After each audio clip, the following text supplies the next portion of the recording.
Mr. O'Connor. What is your real name?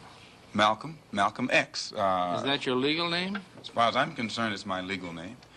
Have you been to court to establish that you are? I didn't have to go to court to be called Murphy or Jones or Smith. Excuse me for answering you this way. That's all right. If a Chinese person were to say his name was Patrick Murphy, you would look at him like he's insane, because Murphy is an Irish name, a European name, or the name that has a Caucasian or white background. And a yellow person, Chinese is a yellow man, and he has nothing to do or no connection whatsoever with the name Murphy.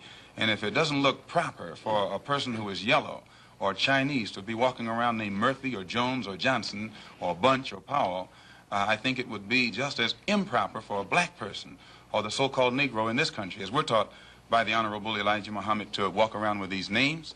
And therefore he teaches us that during slavery, the same slave master who owned us put his last name on us to denote that we were his property.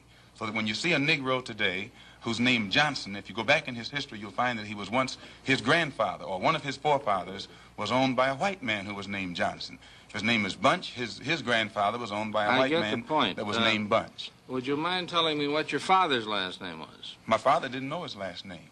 My father got his last name from his grandfather, and his grandfather got it from his grandfather, who got it from the slave master.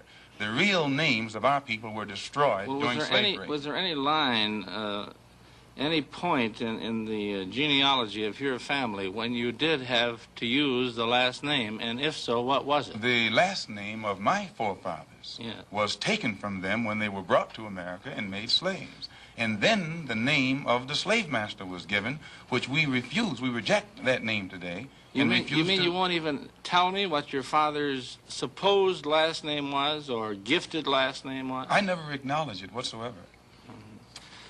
Let me ask you about the status of Elijah Muhammad. First of all, is he ill? I spoke to him today. He is in better health than he has been. He's suffering from asthmatic bronchitis. Is that why he didn't attend your rally on last Tuesday? Yeah, the only reason that he didn't attend was his ill condition, and the weather here, especially on that particular day, was of such nature that it would have been almost insane for him to come.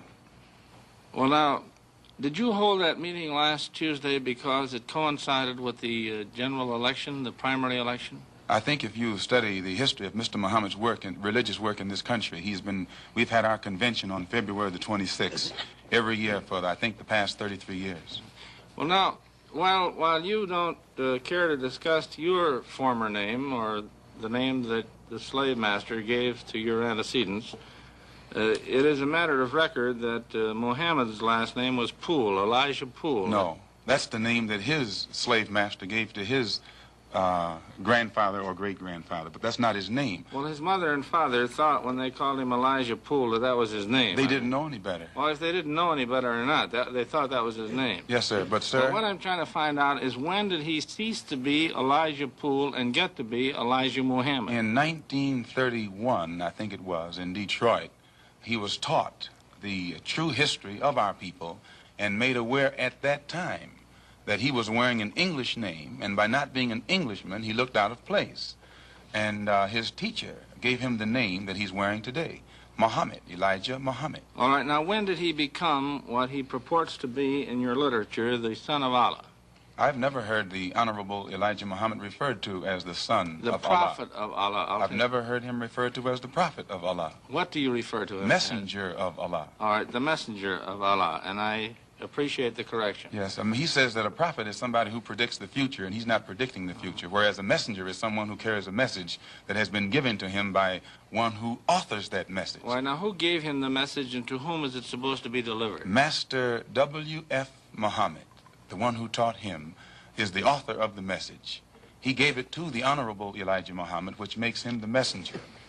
And he's to deliver that message of truth and righteousness to the 20 million American so-called Negroes, which means he's to teach us the truth, which will awaken us, and then show us how to live a life of righteousness, which will automatically qualify us for recognition as human beings by all other righteous human beings here on this earth. Well, now, one other question. With reference to what Mr. Hurlbut asked you a little bit ago, you took a very moderate position of wanting independence without having any hatred for the whites.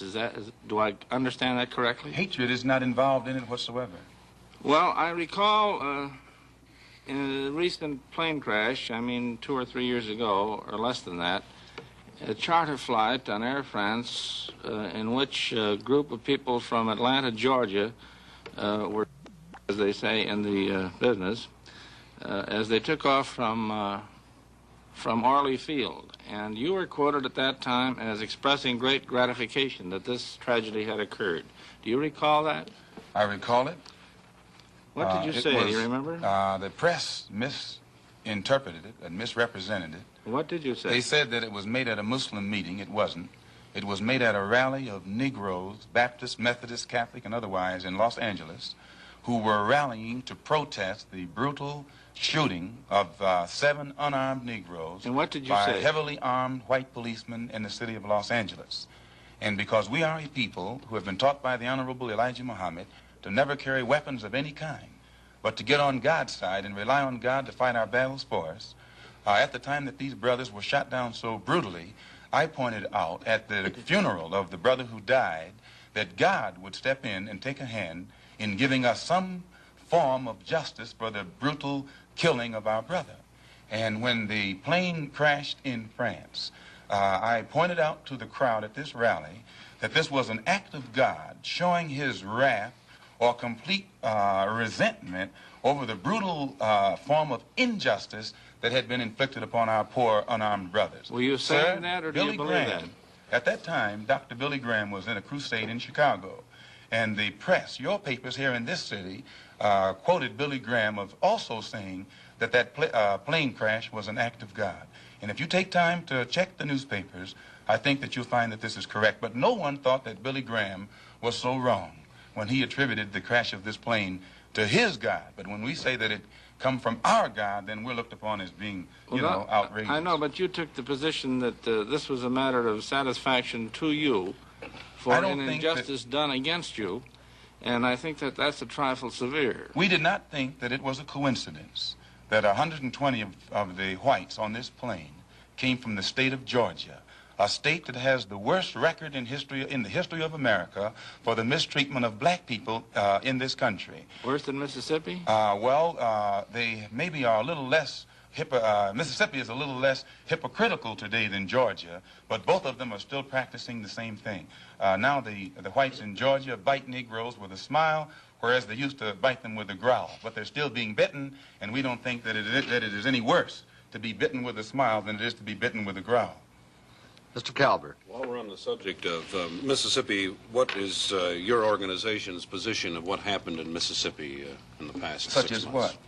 Such as the James Meredith incident and the enrollment of him in the university. Well, the Honorable Elijah Muhammad wants justice for every one of the 20 million so-called Negroes. And to just take one Negro and stick him in college with the aid of 15,000 troops and at a cost of $6,000 is a disgrace. It's a waste of taxpayers' money. It's a farce. It's hypocrisy.